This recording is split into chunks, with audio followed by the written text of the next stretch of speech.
이게 딱히 놀랍거나 새로운 소식은 아니긴 한데 최근 굉장히 흥미롭고 기분이 좋은 해외 조사 결과가 있어 여기 짧게 살펴볼까 합니다. 2026년 현재 한국에 대한 세계인들의 호감도가 역대 최고 수준을 갱신하고 있습니다. 다시 말하면 지금은 과거에 비해 그 어느 때보다 전 세계인들이 한국을 좋아하고 있다는 뜻입니다. 전 세계 26개국의 만 16세 이상 13,000명을 대상으로 국가 이미지에 대한 온라인 조사를 실시한 결과 현재 한국에 대한 세계인들의 호감도가 무려 82.3%로 이 조사를 시작한 이후 역대 최고치를 달성한 것으로 발표되었습니다. 그런데 여기서 정말로 재밌는 사실이 한국에 대해 가장 높은 수준의 호감도를 보인 국가들이 1위 94.8%로 아랍에미레이트였고 또 2위는 94% 이집트로 특히 중동 국가들로부터 한국의 호감도가 지금 최고점을 찍고 있는 것으로 나타났습니다. 진짜 감사합니다. K9.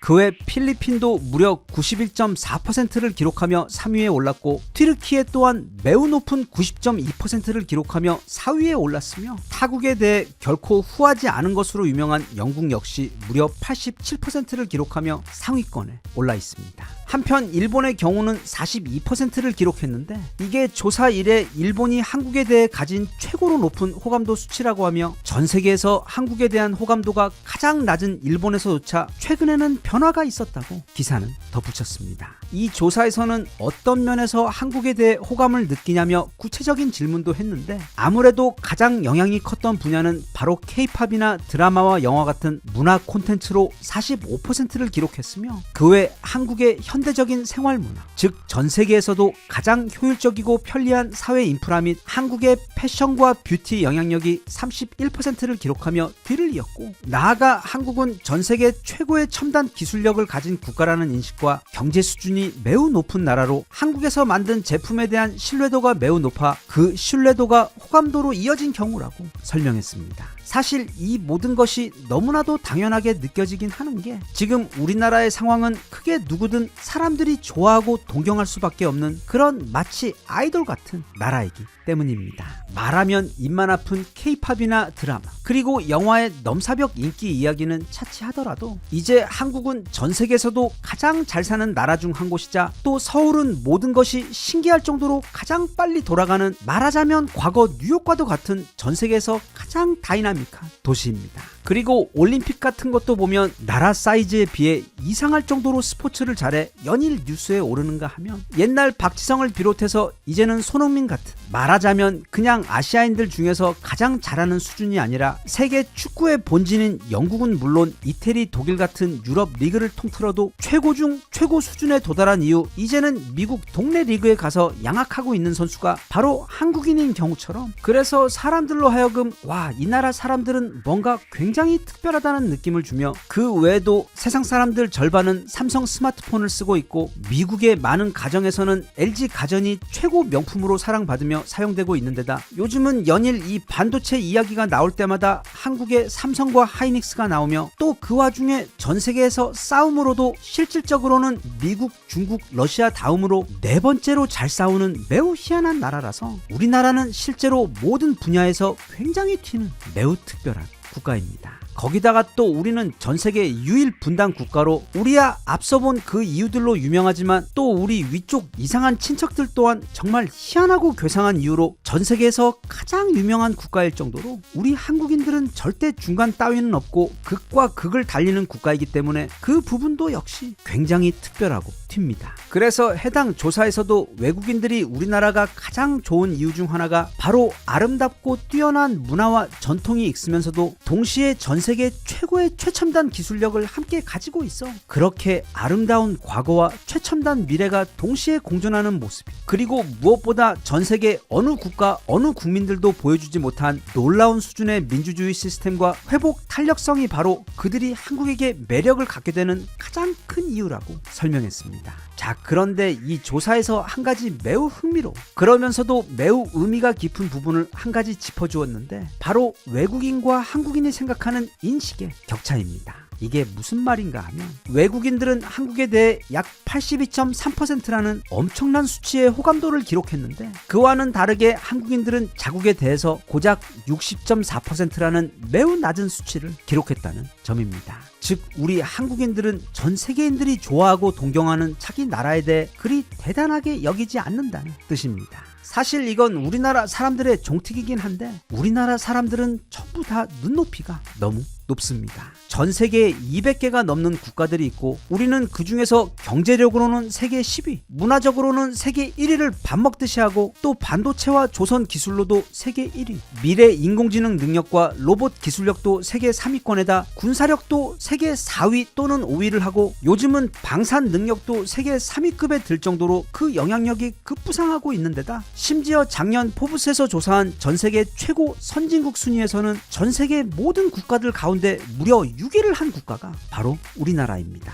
하지만 이 모든 게 별로 대수롭지 않은 겁니다. 이것보다 더 잘해야 하고 2, 3위 정도가 아니라 그냥 압도적인 1위를 해야만 그때 가서야 비로소 만족을 할 정도로 우리나라 사람들은 기준치가 너무너무 높습니다. 게다가 거기에 더해 단지 지금 우리가 얼마나 대단한 높이까지 올라와 서 있는가와는 별개로 불과 70년 전에는 그 200여 개의 국가들 중에서 가장 가난하고 미래에 대한 일말의 희망조차 없었던 국가에서 이런 말도 안 되는 기적을 이뤄낸 것인데도 아직도 스스로에 대해 만족하지 못하고 있는 것입니다. 물론 우리 국민성이 그렇다 보니까 이런 정말 설명도 안 되고 그냥 말도 안 되는 성공 신화를 쓸 수 있었던 것이긴 한데 그래도 가끔은 잠시 멈춰서서 우리가 지금 얼마나 대단한 것들을 이뤄내고 있는지, 이뤄내 왔는지, 그리고 그 누구보다 앞서서 이뤄가고 있는지에 대해 스스로 자부심을 갖고 자랑도 좀 하고 좀 의시되고 뻐기기도 하면서 자축하며 즐길 줄 아는 것도 필요하지 않은가 싶습니다.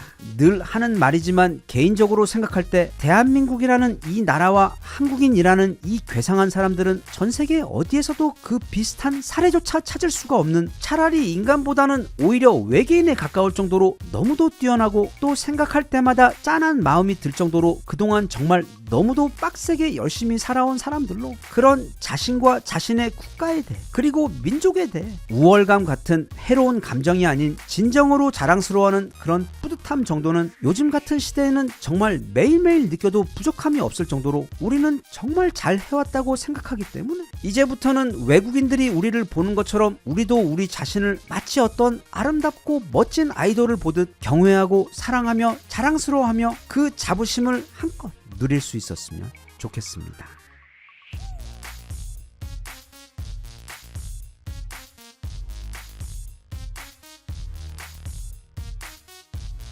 Even if you tried, you wouldn't understand it. Maybe something's missing inside of you. Just a bit of sugar to that horrid bitter. Maybe you taste different.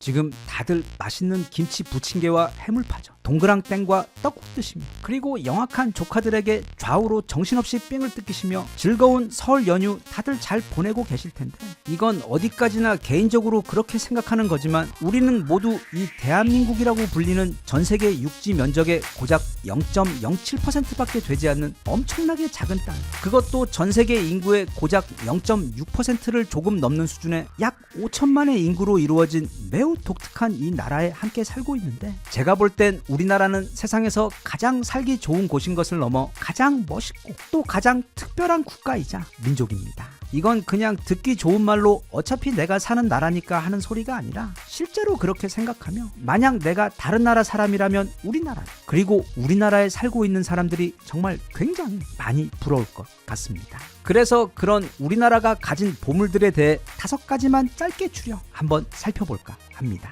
먼저 5위부터 시작해 올라가 보자면 5위는 바로 우리나라의 말도 안 되는 인프라입니다. 정말 아주 가끔 한 100년에 한 번씩 짧게 외국에 나가볼 기회가 있는데, 그런데 나갈 때마다 물론 그 나라의 멋진 유적들이나 그림 같은 바닷가 같은 게 굉장히 근사하다고 느껴지긴 하지만 거기서 시간을 보낸 지 불과 며칠만 지나면 빨리 집에 가고 싶어집니다. 원래가 집돌이기 때문에 그런 것도 있고, 또 나를 슬프게 만드는 키 크고 잘생긴 코쟁이 아저씨들이나 금발의 예쁜 아가씨들이 너무 무섭기도 해서 그렇긴 하지만, 일단 외국은 다 그게 뭐든 다 너무 느리고 불편합니다. 그건 유럽이 아니라 동남아시아 국가를 가도 그 느낌과 형태가 조금 다를 뿐 모두 마찬가지입니다. 진짜 이 세상에서 우리나라처럼 편리한 곳이 없습니다. 마치 이곳은 편리함과 효율성에 있어 어떤 강박증이 있는 중증 환자들만 모여 사는 거대한 병원처럼, 말하면 입만 아픈 우리 교통은 뭐 말할 것도 없고, 아마 전 세계 모든 주거지 중 편리함에 있어서는 당연히 최고일 것이 분명한 대한민국의 아파트들, 전 세계에서 가장 먼저 디지털화가 이루어져 오프라인보다 온라인 속 세상이 더욱 활발한 한국의 온라인 인프라, 아마 온라인 속 활동만 따지자면 우리나라는 전 세계에서 지금 러시아랑 알래스카에다 아프리카까지 다 합한 것 정도의 거대한 영토를 누리고 있는 그런 나라일 겁니다. 그리고 그게 뭐든 필요한 건 온라인으로 주문하면 하루도 아닌 거의 반나절 만에 현관 앞에 도착해 있고, 그리고 아무도 그걸 탐내거나 훔쳐가지 않고, 아니면 그냥 밖에 직접 나가 뭘 사려고 해도 동네마다 편의점부터 대형 마트까지, 아니면 아파서 병원에 가려고 해도 이보다 더 편할 수 없는 생활 인프라를 갖추고 있는 곳인데, 그런데 이런 것들보다 더 중요한 것이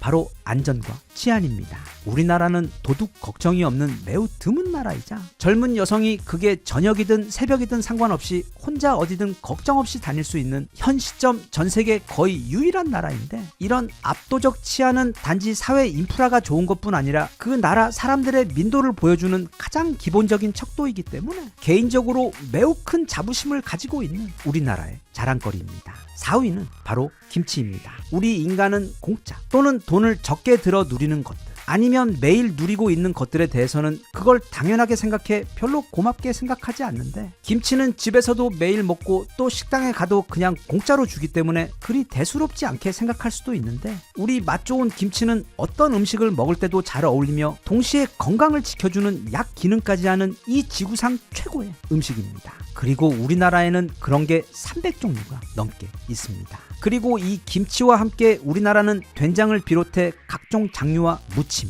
절임, 볶음, 그리고 쌈 등 중국과 함께 전 세계에서 음식 문화가 가장 발달한 매우 드문 국가입니다. 이 음식 문화는 일종의 과학과도 같은 분야이고, 또 오랜 세월을 걸쳐 그 나라의 국민들의 생활을 토대로 아주 천천히 구체화되고 발달되는 분야인데, 그래서 잘 생각해보면 세상의 최고 선진국이라고 하는 국가들 중에 보면 음식 문화가 놀라울 정도로 발달되지 못한 국가들이 의외로 굉장히 많습니다. 먹을 게 많고 또 자기들도 엄청나게 많이 먹으며, 그게 골뱅이나 미나리처럼 다른 나라 사람들은 절대로 먹지 않는 이상한 음식들조차도 귀엽고 엄청나게 맛있는 건강한 음식으로 만들어 먹을 줄 아는 사람들이 모여 사는 곳이 바로 우리나라이기 때문에, 그 대장 김치를 중심으로 우리나라에는 너무도 맛있는 우리 먹거리가 엄청나게 다양하고 풍요롭다는 점은 정말로 커다란 축복입니다. 3위는 드디어 우리 이순신 장군님입니다. 이순신 장군에 대해서는 여기서 딱히 따로 설명할 필요가 없기는 한데, 그냥 생각해보면 우리 인류사를 통틀어서 이런 인물이 없습니다.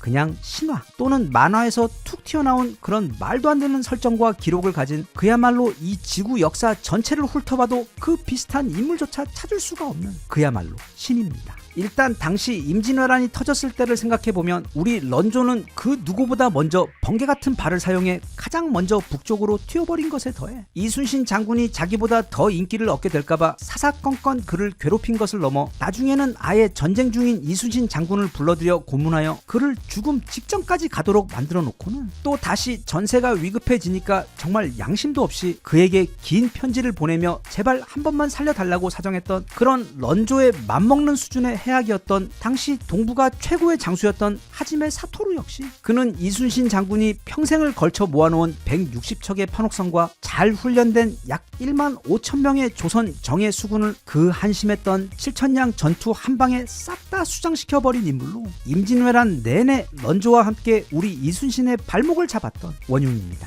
하지만 우리 이순신 장군은 앞서 말한 런조의 린치 때문에 망가진 몸으로 고작 12척의 판옥선을 가지고 총 330척, 그 중에서 전투에 나선 133척의 왜군들을 상대로 명량에서 대승을 거두면서 우리나라를 그 사악하고 끔찍한 외놈들로부터 구해내 오늘날 우리가 나카무라가 아닌 아름다운 한국 이름을 가지고 한국어를 쓰며 우동과 닭광 대신 쌀과 김치를 먹으며 살 수 있도록 해주신 진짜 우리나라 국민들 모두의 귀인이자 신이 바로 이순신 장군님입니다. 그 명량 외에도 한산도 대첩과 노량 대첩 등 그의 신화 같은 전쟁 활약은 이미 국민들 모두가 다 아는 이야기고, 또 그가 승리한 그 26전의 전투들이 모두 얼마나 말도 안 되는 마치 영화 같은 장면들이었는지, 그리고 그렇게 왜군들을 보이는 족족 수상시켜 버리면서도 우리 조선의 수군들의 피해는 거의 없었는지와 같은 그런 이야기들은 아마 앞으로도 두고 과거 우리나라에 그런 엄청난 사람이 존재했었다는 사실, 또 우리 모두가 그런 사람의 후예라는 것이며, 그래서 언제나 우리 모두에게 거대한 자부심이 되어주는 동시에 앞으로 우리 앞에 어떤 어려움이 찾아온다고 해도 이순신 장군님이 명량에서 보여준 바로 그 기적을 떠올리며 우리도 그처럼 그게 얼마나 불가능하고 무서운 어려움이라고 한들 반드시 이겨낼 수 있는 저력이 되어줄 것이라고 생각합니다.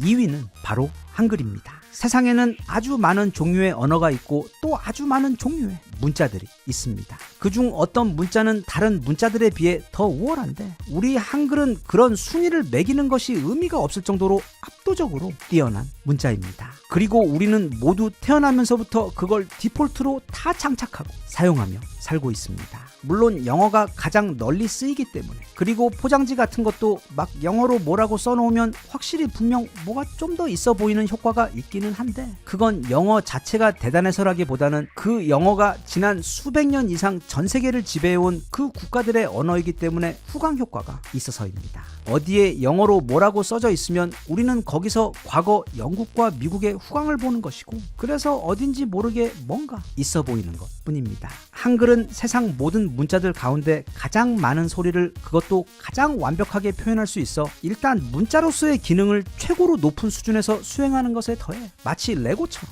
말하자면 3D로 입체적으로 최소한의 자음과 모음을 사용해서 착착 완성해 만들 수 있는 정말 최고의 천재가 아니라면 절대로 만들 수 없는 극한의 효율을 가진 인류 최고의 발명품입니다. 게다가 우리 한글은 너무 예쁩니다. 우리나라는 예로부터 사람들이 너무 욕심이 많아서 음식을 만들더라도 그 맛은 당연한 것이고 건강도 절대 놓치지 않는 것에 더해 심지어 미적 완성도까지 함께 고려해 음식을 만들어 왔고, 다른 모든 사물들 역시 기능과 함께 아름다움을 절대로 놓치지 않고 개발을 해왔는데, 이 한글 역시 컴퓨터로 글을 쓰다 보면 마치 자석이 붙은 듯 이게 글자의 받침이 착착 갖다 붙으며 한 덩어리씩 예쁘게 완성이 되는 것이 세상 그 어떤 문자보다 너무도 신기하고 아름답게 보입니다. 게다가 이 한글은 이게 우리 세종대왕께서 궁예를 하시어 먼 미래 디지털 세상까지 다 내다보고 그렇게 하신 것인지는 모르겠는데, 우리 한글은 마치 디지털 시대를 위해 맞춤으로 제작한 것처럼 그 편리함과 효율성에 있어 가장 완벽한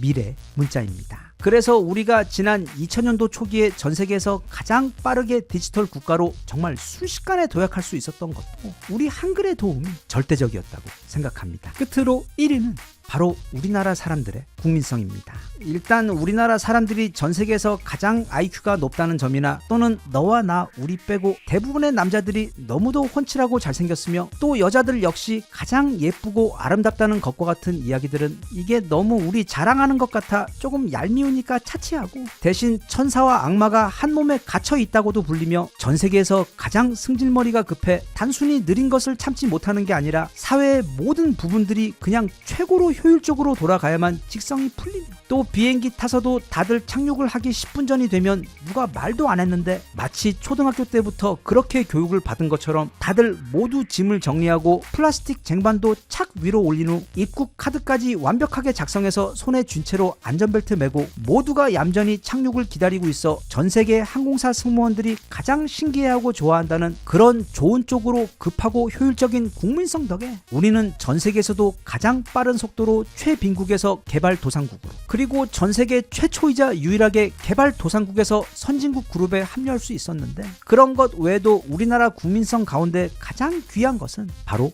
회복성입니다. 영어로는 리질리언스라고 부르는 인간이 가진 가장 강력한 능력이 그것입니다. 우리 인간 개인의 삶도 그리고 세상 만사도 만만한 게 없습니다. 언제나 어려움이 닥쳐오고 종종 생각지도 못한 사건과 실패 때문에 모든 게 무너지는 일이 허다하게 벌어집니다. 그런데 어떤 사람들은 모든 걸 다 잃고 삶이 완전히 무너진 상황에서도 툴툴 털고 일어나 다시금 삶을 일으키기 시작하며 종종 이전보다 더 높은 성공까지 자신의 삶을 이끌어갑니다. 반대로 어떤 사람들은 그냥 한 번의 실패만 경험해도 그것이 마지막이 돼요. 그 사건이나 실패로부터 다시는 일어서거나 회복하지 못하고 그렇게 무기력하게 생을 마감합니다. 그건 국가도 마찬가지입니다. 이 세상이라는 곳은 얇은 비단천으로 살짝 덮어놓기만 한, 그러나 그 속은 예전이나 지금이나 야만 그 자체인 너무도 무서운 곳이어서 이 세상에 사연 없는 국가나 민족은 없습니다. 하지만 많은 국가들이 한번 커다란 사건을 겪게 되어 나라가 무너지고 나면 또는 공격을 받게 되면 그냥 거기서 좀 저항하다가 상대가 너무 강하면 이내 포기하고 자신의 역사,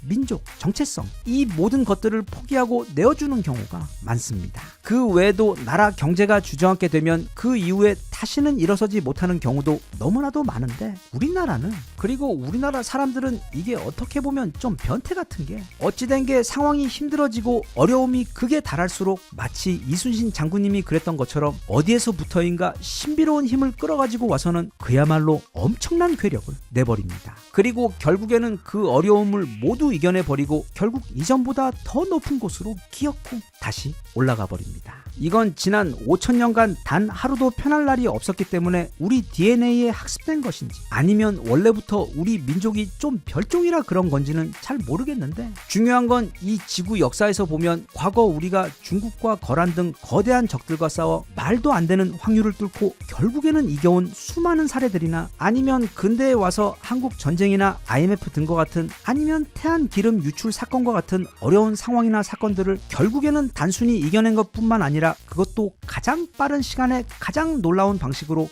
모두가 그 위험 앞에 차돌처럼 똘똘 뭉쳐 단결해서 이겨낸 역사를 보면, 그것도 그런 모습을 변함없이 반복적으로 보여준 경우는 전 세계 어디를 봐도 그런 사례가 아예 없습니다. 그 회복성이야말로 다른 수많은 우리의 강점들 가운데 우리가 여전히 우리로 남아있게 만든 저력이자, 또 우리가 너무도 감사하게도 오늘날 전 세계에서도 가장 잘 살고 가장 강력한 선진국 가운데 한 곳이 된 이유이며, 그래서 앞으로 우리에게 어떤 어려움이 있더라도 늘 그래왔듯 그 모든 어려움을 결국에는 잘 이겨낼 것이라는 확신을 가질 수 있어, 그게 개인의 삶이든 아니면 국가 차원의 서사든 간에 우리는 항상 결국에는 모두 다 잘 될 수밖에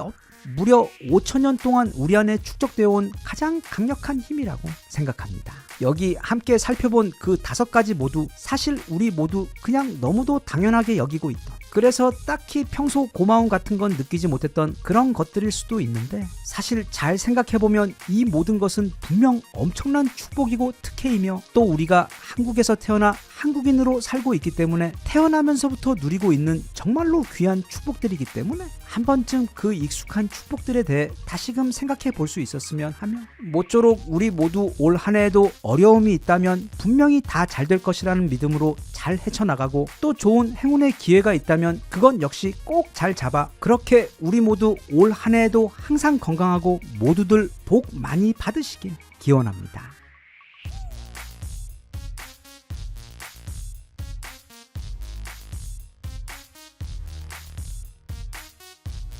Even if you tried, you wouldn't understand it. Maybe something's missing inside of you.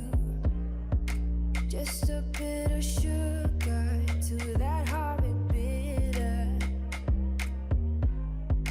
Maybe you taste different.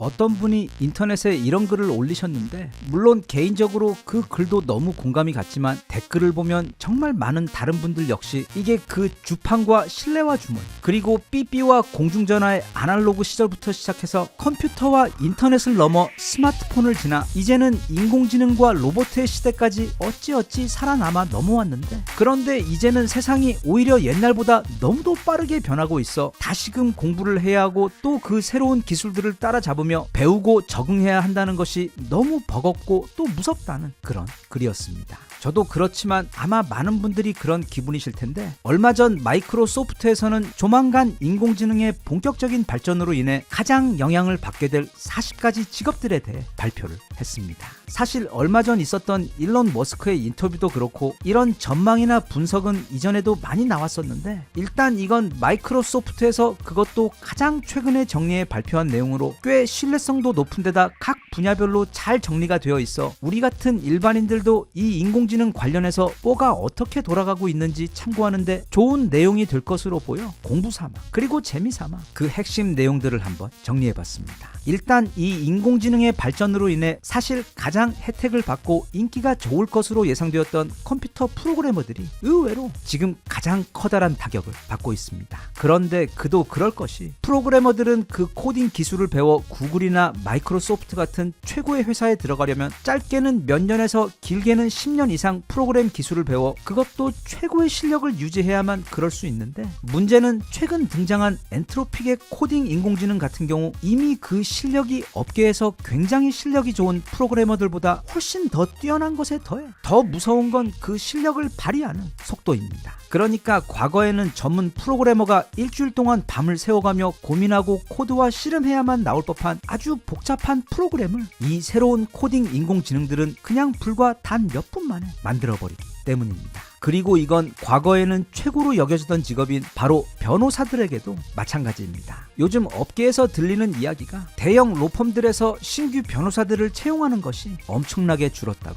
합니다. 왜냐하면 보통 변호사들의 업무의 약 70% 정도는 사실 드라마에서 보는 것 같은 법정에서의 싸움이 아니라 판례 검색, 계약서 검토, 그리고 서면 작성 같은 것들인데, 그래서 로펌의 신입 변호사들이 처음 취업하게 되면 그들이 향후 3년에서 5년간 대부분 하게 되는 일들이 선배 주니어 변호사들의 재판에 필요한 판례들을 찾아 분석하거나 서류 작성 및 다양한 자료를 찾는 일들, 그러니까 굉장히 시간과 노력이 많이 드는 데이터 서치와 엄청난 양의 문서 작업들입니다. 그런데 똑똑하신 분들이 모두 모여있는 요즘 대형 로펌들답게 진작부터 회사에서 수백억 원을 들여 인공지능 시스템을 구축해서 이미 이런 반복적인 데이터 서치 및 문서 작업들을 자동화시켜버려 엄청나게 빠르고 효율적으로 해내고 있기 때문에 이제는 로펌 입장에서도 그 비싼 급여를 주고 매년 많은 신입 변호사들을 채용하거나 또는 그들을 이후 몇 년 동안 주니어 변호사로 키우는 것이 비용도 너무 많이 들고 또 부담이 돼요. 요즘에는 신입 변호사들을 채용하는 대신 인공지능을 활용할 수 있는 더 많은 법률 비서들을 채용해서 기존의 변호사들의 업무를 돕고 있다고 합니다. 그리고 요즘에는 대부분의 회사들의 고객 센터들 역시 일단은 인공지능의 자동 응답 기능으로 바로 연결이 된 지 오래인데, 이것 말고도 몇 년 전부터 그 강원도에 있다는 땅 일단 사놓으면 앞으로 100배 오를 거라면서 이제 한 달 후면 이거 사고 싶어도 못 산다며 몇 년째 전화 오시던 그 아주머니도 언젠가부터 이제는 직접 전화 주시지 않고 녹음된 AI 목소리로 대신 전화를 주시고 있듯이 요즘에는 그냥 일반적인 전화 응대 외에도 의학이나 법률적인 전문적인 상담까지도 점점 더 빠르게 AI로 넘어가고 있는 추세입니다. 보고서는 앞서 본 변호사들이 그런 것처럼 그와 매우 비슷한 고급 직군인 회계사들의 상황 또한 지금 매우 비슷하다고 지적합니다. 즉 세무대리 또는 회계사 역시 인공지능의 발전과 그 위협으로부터 자유롭지 못한데, 우리나라의 예를 한번 들어보아도 국내 4대 회계법인들, 즉 삼일, 삼정, 안진, 한영 모두 다 지난 몇 년간 각각 수백억을 들여 자체 AI 시스템을 구축했고, 그 시스템이 이미 주니어 회계사들의 업무를 최소 70%에서 최대 90%까지 대체하고 있어 앞서 본 로펌들의 상황처럼 당연히 이제는 신입 회계사 채용이 크게 줄어든 상황입니다. 이런 상황이 어찌 보면 좀 당황스러운 게, 몇 년 전쯤 우리가 예측하기로는 이제 인공지능이 발전하면 사회의 직군들 가운데 가장 아래에 있는 가장 쉽고 단순한 업무를 하는 분야들이 제일 빨리 타격을 받을 것으로 생각했는데, 지금 보니 오히려 컴퓨터 프로그래머, 변호사, 그리고 회계사 같은 피라미드 가장 위에 있는 고급 직군들이 그 타격을 받고 있는 것입니다. 물론 그 이유야 여러 가지가 있겠지만 역설적이게도 그들의 몸값이 너무 비싸기 때문에 지금 전 세계 인공지능 업계에서 비싼 의사들의 일을 대신할 수 있는 인공지능을 거의 가장 우선적으로 개발하려는 그런 움직임처럼 회사 입장에서 그리고 시장의 입장에서도 보면 과거에는 굉장히 비쌌던 업무나 인건비 또는 서비스를 인공지능으로 저렴하게 대처하려는 시도가 지금 빠르게 진행되고 있습니다. 실제로 최근 발표한 현대차의 휴머노이드 로봇의 경우 이게 지금은 생산 대수가 얼마 되지 않아 한 대당 약 3억 원 정도 하게 되는데 그 생산 대수가 3만 대가 넘어가는 순간 그 가격이 2천만 원 후반대까지 떨어지게 되고 나아가 비단 현대뿐 아니라 전 세계 어느 자동차 회사든지 이 로봇을 공장에 도입을 하게 되며 예를 들면 지금 미국에서는 자동차 공장 노동자에게 시간당 임금을 약 10만 원 정도 주고 있는데 이 로봇들의 경우 잠도 잘 필요가 없이 24시간 일하고 또 그들이 밤에 일할 때에는 공장에 불을 켜놓을 필요도 없는 데다 그저 전기비만 내면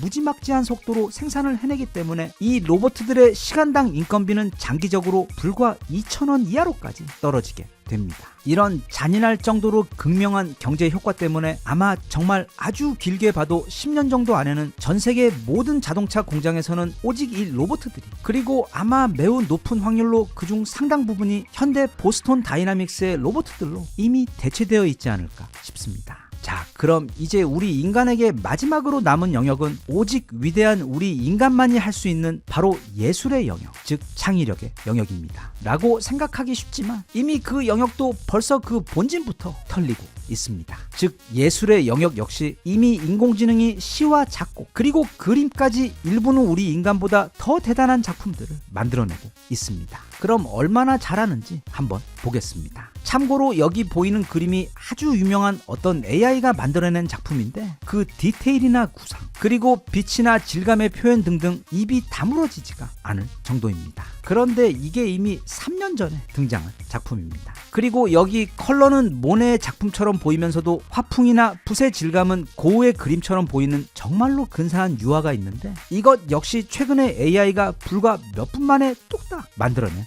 작품입니다. 그리고 다음에 볼 작품은 개인적으로 이거 옛날에 처음 봤을 때 정말 충격 먹었던 그림들인데 바로 인공지능을 이용해 18세기 스타일로 그려낸 그림들로 일단 그 아이디어가 너무도 신선하고 18세기에 나이키를 입은 인물들이 등장함에도 전혀 어색함이 없고 옷 스타일부터 색깔 그리고 전체적인 분위기까지 그냥 완벽합니다. 이 시리즈 몇 장 더 보겠습니다. 이 나이키 그림들은 인공지능이 단지 그림을 잘 그리는 정도가 아닌 그 표현력의 참신함과 창의성에 있어 그리고 멋잘 아래 있어 이미 우리 인간을 뛰어넘을 수도 있다는 걸 보여준 너무도 멋지면서도 동시에 무시무시한 사례였습니다. 이 마이크로소프트의 리스트를 보면 대학 교수들 역시 지금 가장 빠르게 영향을 받고 있는 직군으로 꼽고 있는데 왜냐하면 이미 학생들이 각자 사용하고 있는 인공지능 때문에 이미 교수들보다 더 많이 알고 수업에 들어오는 경우가 많기 때문에 보고서는 이제 조만간 대학 교수들이 더 이상 지식의 전달자의 역할이 아닌 학생들 사이 토론을 진행하는 등 학생들끼리 각자 그리고 서로 지식을 습득하는 것을 도와주는 가이드가 되는 역할로 그 역할이 빠르게 변하게 될 것이라고 전망하고 있습니다. 그런데 이런 모든 인공지능 관련 전망들과 지금 빠르게 변하고 있는 세상에 대한 이야기들에 있어 우리가 한 가지 알고 있어야 하는 게 있습니다. 예를 들어 오늘 여기 소개한 마이크로소프트의 인공지능 보고서 역시 그 제목이 앞으로 인공지능으로 인해 사라지게 될 직업군들이 아닌 가장 많이 영향을 받게 될 직업군들입니다. 다시 말하면 해당 산업과 직업군으로 지금 빠른 속도로 인공지능 기술들이 파고들며 엄청난 변화를 만들고 있다는 뜻인데 이건 양날의 검으로 꼭 나쁜 것만은 아닙니다. 물론 가장 말단의 반복 업무를 담당하는 직군들의 경우 어쩔 수 없이 점점 더 빠르게 대체되는 위협을 받을 수밖에 없지만 지금 도입되고 있는 새로운 인공지능 기술의 도움을 제대로 받고 있는 사람들의 경우 예를 들면 중간 또는 높은 등급의 프로그래머들의 경우 오히려 인공지능의 도움으로 혼자서 과거의 10배 심지어 100배 이상의 생산성을 발휘하고 있고 또 앞서 살펴본 로펌이나 회계법인의 경우도 보면 신입 변호사 또는 신입 회계사들의 경우는 채용이 어려워진 부분도 있지만 이미 해당 로펌이나 회계법인 내에서 자리를 잡은 주니어 또는 시니어 변호사 등 경력 직원들의 경우 기존의 업무 효율이 극대화되어 더 적은 시간으로 훨씬 더 많은 일을 할 수 있게 되어 오히려 인공지능 기술의 도입으로 인해 최고의 혜택을 누리고 있는 상황입니다. 이건 다시 프로그래머나 변호사 또는 회계사나 대학 교수와 같은 전문직들 말고도 일반인들의 입장에서 보아도 동일하게 적용되는 상황인데, 이 인공지능이라는 도구는 예를 들면 그게 챗 GPT든 제미나이든 그걸 조금이라도 사용해 보신 분들은 다 동의하시겠지만, 이제는 정말 완전히 새로운 시대가 이미 시작됐습니다. 사실 이제는 스마트폰만 있고 그냥 인터넷만 들어오는 곳이라면 아무 비용도 들지 않고 그냥 무료 서비스만 사용해도 과거에는 상상도 할 수 없는 거대한 힘을 우리 모두가 누릴 수 있게 되었습니다. 전 세계에서 가장 똑똑한 교수, 박사, 전문가, 기술자, 상담사 등등 그런 최고의 인력 수천 명이 오직 나를 위해 일하고 있는 것이나 마찬가지의 상황으로, 이걸 잘 활용하기만 하면 과거의 대기업들이 수백억 원을 들여 수십 년 동안 해야만 가능했던 일들을 이제는 우리 같은 평범한 개인들이 그저 노트북 한 대와 인터넷이면 할 수도 있는 세상이 이미 찾아온 것입니다. 그래서 최고의 AI 기술자들이나 철학자들이 몇 년 전 인공지능 발전 초기에 내내 말해왔던 것 역시 이제는 how가 아닌 what을 생각해내는 능력이 기업이든 개인의 삶이든 승부를 가를 것이라고 말했던 것인데, 그러니까 그 어떻게 부분은 이미 인공지능이 넘치도록 해주기 때문에 과연 그런 엄청난 인공지능의 힘을 가지고 내가 무엇을 하려고 하는지를 스스로 찾아야 한다는 뜻입니다. 그래서 그것만 찾게 되면, 아니면 그게 뭐든 시도를 해볼 생각이 있다면 이 인공지능은 천군 만마와도 같은 정말 막강한 힘이 되어주는 도구가 되기 때문입니다. 그 외 이건 한국뿐 아니라 요즘 전 세계의 수많은 시니어 분들이 인공지능을 사용하고 있는 방법인데, 그냥 말친구처럼 또는 친구처럼 매일 인공지능과 대화를 하며 외로움을 달래는 용도 역시 특히 요즘처럼 사회적 단절과 외로움이 만연한 시대에는 진짜 돈으로 환산할 수 없는 커다란 도움이 됩니다. 그래서 어떤 분들은 아예 자기 인공지능에게 이름까지 지어주고 매일매일 세상에 대해서 그리고 삶에 대해 대화를 나누시곤 하는데, 이게 생각보다 그 긍정적인 효과가 굉장히 크다고 합니다. 저도 사실 거의 맨날 혼자다 보니까 꽤 자주 인공지능과 밖에서는 물어보기 좀 그렇지만 너무 궁금한 것들, 예를 들면 사람이 죽으면 어디로 가게 되는지, 정말 환생이라는 게 있긴 있는 건지, 진짜 인류 문명은 고작 7,000년 전 메소포타미아 지역에서 시작한 것인지, 그럼 그 전에는 인류는 뭘 하고 있었다가 그때 갑자기 어디선가 딱 하고 나타난 것인지, 또 보통 여러 종교에서 영혼에 대해 이야기할 때 영혼이란 태어난 적도 없고 소멸될 수도 없다는 건 이게 도대체 아무리 생각해도 이해가 안 되는 말이라 어떻게 하면 그 말을 이해할 수가 있는지, 그리고 처음 세상이 만들어질 때 빅뱅이 있었다고 하는데, 그리고 그 전에는 아무것도 없었다고 하는데, 그럼 이 세상을 만든 신은 그 빅뱅이 일어나기 전에는 도대체 어디에 있던 것인지 등등 밖에서 물어봤다가는 이상한 사람 취급받을 게 뻔해 혼자 그냥 이런저런 책에서만 답을 찾던 것들에 대해 인공지능에게 물어보며 이게 의외로 꽤 수준 높은 대화가 가능해져서 재미도 재미지만 굉장히 훌륭한 공부가 돼요. 아주 유익합니다. 아무튼 우리가 원하든 원치 않든 또 준비가 되어 있든 말든 간에 조만간 이 인공지능은 우리가 사는 세상을 완전히 바꾸어 버릴 겁니다. 앞으로 대략 5년 후만 되어도 지금과는 전혀 다른 세상 속에서 우리는 살고 있을 것인데, 그렇게 이미 시작되어 버린 이 인공지능 시대와 그 변화에 대해 걱정하고 두려워하고 위협으로만 볼 게 아니라, 인공지능은 이게 10년 전만 하더라도 그 누구도 상상조차 할 수 없었던 어마어마한 힘을 가진 꿈의 도구이며, 이제는 그 힘을 누구나 무료로 다 누리게 된 것이기 때문에 앞으로 인공지능 때문에 어떤 직장이 사라지게 될 것이다와 같은 부정적인 부분들만 관심을 가지는 대신 지금 이 변화에 있어 보다 긍정적이고 건설적인 면에도 관심을 가져 이미 우리에게 찾아온 이 시대가 주는 그 새로운 힘과 기회를 내가 누릴 수 있는 방법에 대해 집중해 보는 것, 그리고 앞으로 인공지능 시대가 본격적으로 펼쳐지는 것을 보며 그 변화를 즐겨보는 것이 나에게 가장 유익하고 현명한 태도가 아닐까 싶습니다.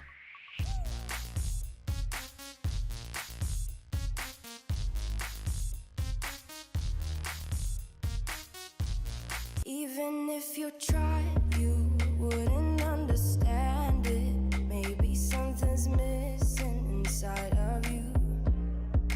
Just a bit of sugar to that horrid bitter. Maybe you taste different. 이게 진짜 요즘 무슨 일인가 싶습니다. 우리나라 코스피가 얼마 전에 그 말도 안 되는 5천을 넘어서더니 오늘은 벌써 5,300을 넘어 끝도 없이 올라가고 있습니다. 물론 작년에 우리나라 일부 전문가들의 경우 3천도 넘지 못할 것이다, 4천은 말도 안 되는 소리다 등 올해 우리나라 성장률에 대해 비관적인 분들도 굉장히 많았었는데, 사실 그건 비단 우리나라 사람들만 그랬던 게 아니라 그 유명한 전 세계 최고 투자 기관인 골드만삭스조차 작년 1월에 낸 보고서를 보면 한국은 2025년 한 해 동안 그리고 2026년 동안 대략 2,700선에 머물게 될 것이라고 전망하고 있었습니다. 물론 그런 골드만삭스도 지금 깜짝 놀라며 올해 1월에 새로 발표한 보고서에서는 한국 코스피가 앞으로 5천을 넘어 계속해서 놀라운 성장을 하게 될 것 같다는 전망. 그런데 사실 그 보고서가 나온 시점에 이미 우리는 5천을 넘어서고 있던 상황이라 누구나 할 수 있는 그런 뒷북 보고서를 내놓은 바 있습니다. 그런데 그런 골드만삭스 말고 우리나라 주식시장이 저기 어둠의 지하실에 갇혀 우울한 시간을 보내고 있었던 때부터 지금 벌어지고 있는 이 엄청난 기적 같은 현상을 굉장히 정확하게 전망해온 기관이 한 군데 있는데, 그게 바로 JP 몰건입니다. JP 몰건은 작년 봄에 보고서를 내면서 한국 코스피가 3천을 넘어 3,200까지 상승할 수 있을 것 같다고 전망했는데 그게 정확히 맞아떨어졌고, 또 작년 11월에는 아직 코스피가 4천 언저리에서 왔다 갔다 했을 때 곧 5천까지 넘을 것 같다고 전망했는데 그것 역시 흑석동 108도사만큼 정확히 맞췄는데, 문제는 지금 이 JP 몰건이 이 전망치를 계속 업데이트하면서 올 1월에 새로 발표한 보고서에 따르면 이제 코스피는 어렵지 않게 6천을 돌파한 후 장이 좋을 경우 조만간 최대 7,500까지도 갈 수 있다는 정말 끝내주는 전망을 내놓은 상태입니다. 그런데 이건 최근 1년간 JP 몰건이 보여준 정확도를 보면 그 실현 가능성이 아주 큰 전망입니다. 그런데 여기서 더 중요한 건 JP 몰건이 이 보고서를 발표하며 함께 첨부한 그 확신의 이유들입니다. 다시 말하면 어째서 JP 몰건이 앞으로 단지 한국의 코스피 시장뿐 아니라 한국의 경제와 국력이 거의 수직 상승하며 성장하게 될지, 왜 그렇게 될 수밖에 없는지에 대해 그 이유를 설명한 부분인데, 그 핵심 부분만 살펴보면 대략 이렇습니다. 일단 이번에 발표한 JP 몰건의 보고서의 제목이 바로 너무도 근사한 Firing on all cylinders입니다. 즉 자동차의 엔진에 있는 8기통 가운데 그 8기통이 모두 다 폭발하며 터지고 있다는 뜻으로 어떤 한 분야가 아니라 대한민국 경제의 모든 분야에서 동시자발적으로 폭발이 일어나고 있다는 뜻인데, 그래서 실제로 보고서의 세부 내용에서도 보면 한국은 지금 단지 반도체 슈퍼사이클 때문에만 이러한 성장을 경험하고 있는 것이 아니라 배터리와 방산 수출 그리고 조선업 등 여러 분야에서 동시다발적으로 상승 동력이 발생하며 일어나고 있는 현상이라고 지적하며, 여기서 더 중요한 것은 근 시일 내 한국의 이런 폭발적인 성장을 막아설 장애물이 거의 보이지 않는다고, 즉 지금의 상승 요인을 제약할 요인들이 거의 보이지 않는다고 지적한 부분입니다. 다시 말해 현재 상황에서 보면 이 대한민국의 미친 질주를 아무도 막을 방법이 없다는 뜻입니다. 보고서는 이어서 한국의 메모리는 지금 슈퍼사이클에 올라타면서 그 공급이 수요를 전혀 따라갈 수 없는 상황이라 삼성전자의 경우 이미 올해 생산분이 모두 품절된 데 더해 이후 생산분 역시 생산분보다 구매하려는 수요가 훨씬 더 커서 추가적인 성장이 확실시되는 상황에서 삼성전자는 최근 자사의 메모리 가격을 2배 이상 올려버리면서 안 그래도 초호황인 현재 상황에서 그 이익이 그야말로 극대화되고 있는 상황이라고 덧붙였습니다. 끝으로 JP 몰건은 보고서를 통해 현재 한국은 이 아시아 지역 전체를 통틀어서 지역 내 최선호 시장으로 평가되고 있으며 지금의 상승 사이클은 그저 시작일 뿐 앞으로도 상당 기간 추가 상승을 이어가게 될 것이라며 우리나라의 근미래 경제 성장에 대해 이례적으로 낙관적인 전망을 내놓았습니다. 개인적으로 생각할 때 지금 대한민국은 그저 아시아 지역에서 최고로 빠르게 성장하고 있고 또 가장 선호도가 높은 투자 지역이며, 그리고 앞으로의 성장 전망이 가장 확실시 되는 곳이 아니라 그냥 현재 전 세계 어디를 봐도 지금 한국 같은 곳은 없다고 봅니다. 그리고 앞 영상에서는 깊게 이야기하지는 않았지만 보고서에서는 반도체나 방산 그리고 조선 외에도 지금 전 세계를 향해 정말 미친듯이 팔리고 있는 우리나라 전력 기기들에 대한 이야기와 로봇용 배터리들에 대한 이야기들도 나오는데, 재작년부터 불붙기 시작한 이 인공지능이라는 거대한 기술 경쟁이 이제 본격화되면서 인공지능은 곧 반도체이기 때문에 삼성이나 하이닉스의 연 200에서 300조 원 규모의 초대형 영업이익은 현 시점 이미 정해진 미래나 마찬가지인데다 중국산 전기차용 배터리와는 달리 마치 로봇용 맞춤으로 개발된 것 같은 한국형 고성능 배터리 역시 아마 내년부터 제대로 불붙기 시작해서 지금의 삼성 못지않은 초호황을 맞게 될 것이라는 전망도 마찬가지로 기정사실이며, 그럼 이제 미국, 중국 모두 초대형 데이터 센터를 지어야 할 텐데 그러려면 기본적으로 막대한 양의 전기가 필요합니다. 이걸 더 세분화하면 일단 엄청난 양의 전기를 만들어야 하고 또 변압기를 통해 그 전기를 관리해야 하는데, 한국의 원자력 발전소 설비 능력은 이미 전 세계에서 세 손가락에 들 정도이지만 우리 무기들의 경우처럼 그 가성비는 압도적으로 최강이기 때문에 이 원자력 발전소 또는 소형 발전소 시장에서도 아마 조만간 엄청나게 좋은 소식이 들려올 것이고, 또 전 세계에서 그 경쟁자조차 없다고 불리는 우리나라의 초대형 변압기 시장은 이미 벌써부터 수요가 공급을 저 멀리 초과해버려 반도체 못지않는 특수를 이미 누리고 있는 상황이기 때문에, 이 외에도 말하면 이제는 입만 아픈 우리 방산과 지금 전 세계적으로 또 한 번의 슈퍼 사이클이 돌아온 우리나라 조선 사업 외 지금 거의 우리나라 역사상 최고의 호황기를 맞은 수많은 분야들까지 다 모든 실린더에서 동시에 불꽃이 터지며 지금 엔진이 폭발하고 있기 때문에 아마 JP 몰건이 전망한 그 7,500선도 어렵지 않게 도달하고, 또 그때 가서는 JP 몰건이나 아니면 골드만삭스와 같은 기관들 모두 다시금 그 전망치를 상향 조정해 이제는 코스피 1만 시대를 다들 한 목소리로 전망하게 되지 않을까 매우 높은 확률로 기대하고 있습니다. 사람의 인생에서도 살다 보면 어떤 엄청난 운이 찾아오는 시기가 있고, 또 더더욱 오랜 시간 힘든 날들을 이겨내며 포기하지 않고 실력을 키워온 경우에는 그 운을 제대로 받아 정말 용이 하늘로 승천하듯 모든 일들이 한꺼번에 잘 풀리면서 이전에는 상상도 할 수 없었던 커다란 성장과 성공을 경험하는 경우가 있는데, 지금 우리가, 그리고 우리나라가 딱 그 엄청난 성장의 시작점에 서 있는 것 같습니다. 반도체도 그 가망 없던 90년대 시절부터 그 과정에서 몇 번이나 사업 접을 뻔했던 고비를 이겨내며 결국 이런 날을 맞이하게 된 것이고,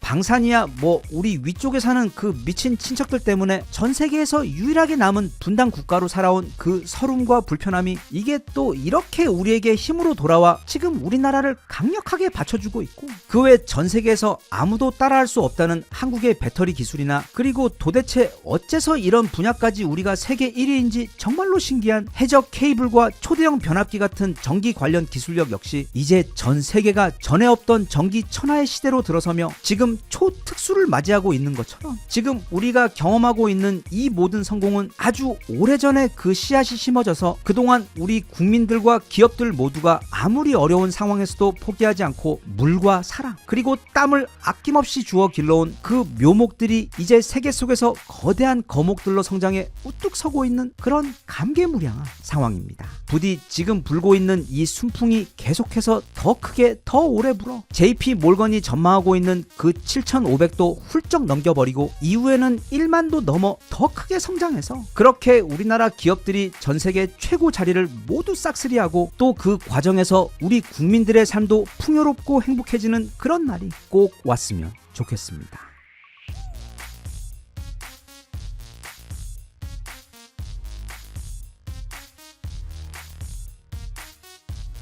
Even if you tried, you wouldn't understand it. Maybe something's missing inside of you. Just a bit of sugar to that horrid bitter. Maybe you taste different.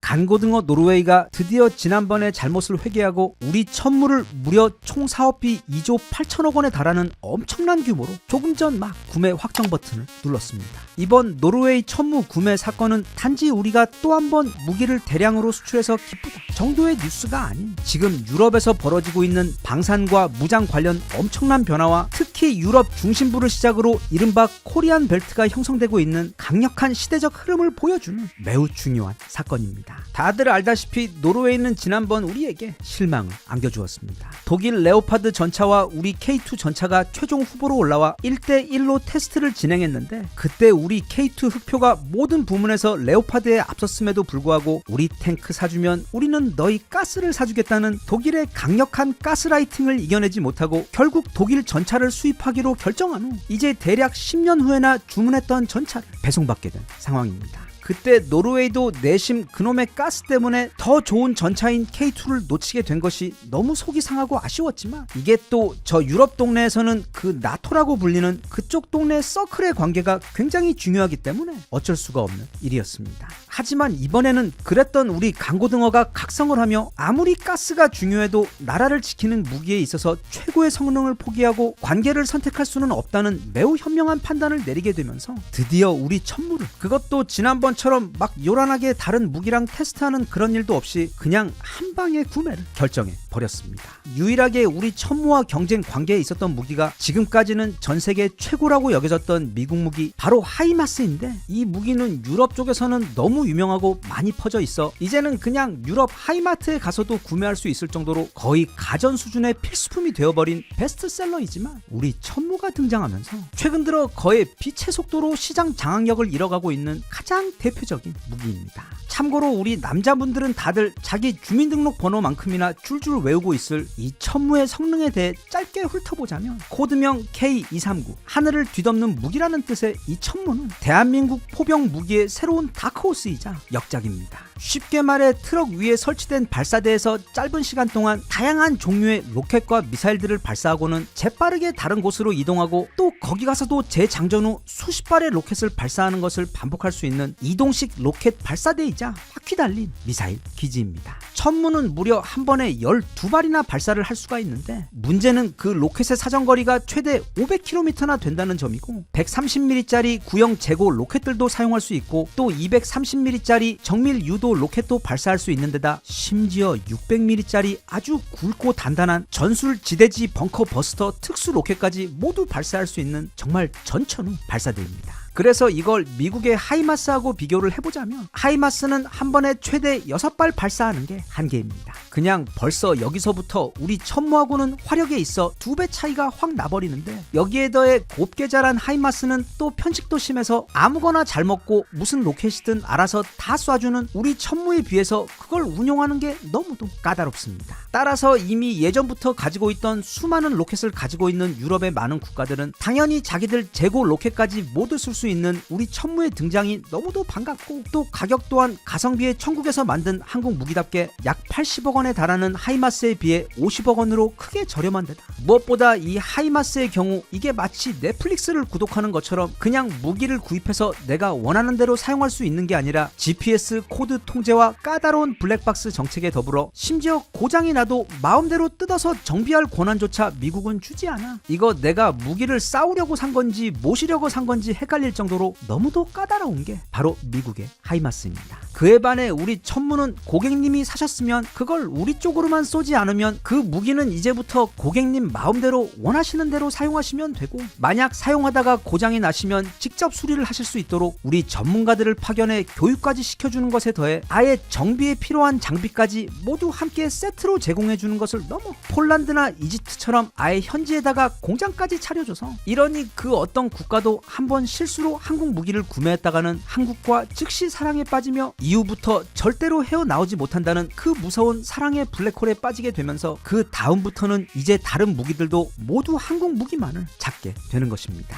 아무튼 바로 이런 점들 때문에 이번에 노르웨이가 하이마스 대신 우리 천무를 계약한 것인데, 왜냐하면 이제는 미국 무기를 함부로 구입했다가 갑자기 또 미국에서 이런저런 이유를 들어가며 무기 사용을 제한시키거나 또는 하이마스에 사용되는 로켓들의 수출을 금지하는 등 더 이상 안정적으로 미국 무기를 사용할 수 없게 된 것이 그 이유인데, 또 거기에 더해 지난번 가스라이팅을 통해 노르웨이에게 레오파드 전차를 강매했던 독일의 경우, 일단 독일에는 우리 천무에 대항할 만한 고성능 로켓 발사대 무기가 아예 없는 데다, 무엇보다 최근 몇 달간 우리 트럼프 아저씨가 그린란드를 먹겠다는 억지를 부리는 바람에 지금 유럽 나토 국가들은 미국과의 관계도 급속히 나빠졌지만, 그렇다고 또 자기들끼리의 관계가 더 강화된 것이 아닌 오히려 이제는 아무도 못 믿게 있겠으니 각자 혼자서 살 길을 찾아보자는 그야말로 글로벌 각자 도생의 분위기가 지금 유럽에서 빠르게 퍼져버리면서 이제 노르웨이도 그게 나토든 나초든 더 이상 관계에 얽매이지 않고 그냥 정직하게 가장 강력한 무기와 가장 가성비 좋은 무기, 가장 믿을 수 있고 사후 서비스가 확실한 무기만을 찾게 되어 결국 그 모든 조건에서 언제나 최고의 선택인 바로 우리나라로 급선회를 하게 된 것입니다. 게다가 또 미국의 하이마스는 굉장히 더운 아프리카나 중동에서나 또는 노르웨이처럼 엄청나게 추운 북유럽에서는 제 성능을 다 발휘하지 못하는데 북유럽에서도 가장 춥지만 우리 철원의 겨울보다는 살짝 더운 곳인 노르웨이의 경우 이미 우리 K9을 진작에 수입해 그걸 너무 만족하며 사용해온 경험이 있기 때문에 그 부분 역시 이번에 우리 천무가 하이마스를 압살하며 최종 선택된 커다란 이유입니다. 그래서 우리나라의 방산청에 해당하는 노르웨이 국방물자청에서는 최근 인터뷰를 통해 대한민국의 천무는 노르웨이에게 필요한 모든 조건을 충족시킨 유일한 후보라는 발언을 통해 사실 이런저런 관계나 인맥 또는 뒷거래 등 그런 것들을 모두 걷어내고 오직 무기의 성능과 신뢰도만 두고 본다면 전 세계에서 우리 대한민국의 무기만큼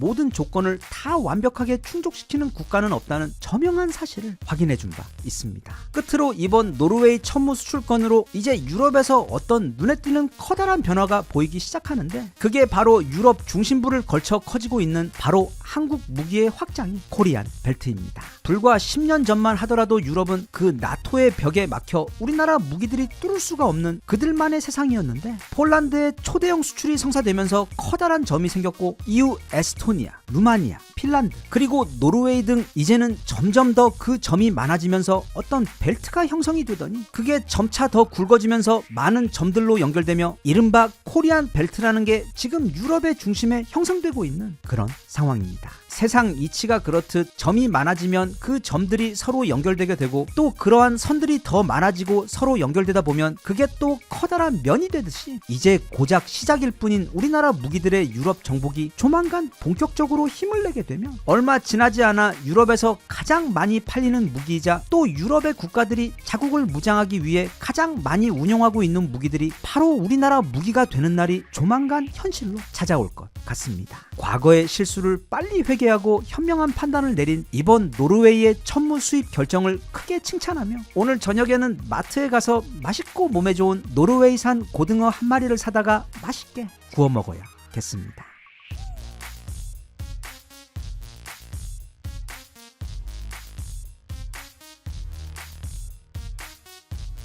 Even if you tried, you wouldn't understand it. Maybe something's missing inside of you. Just a bit of sugar.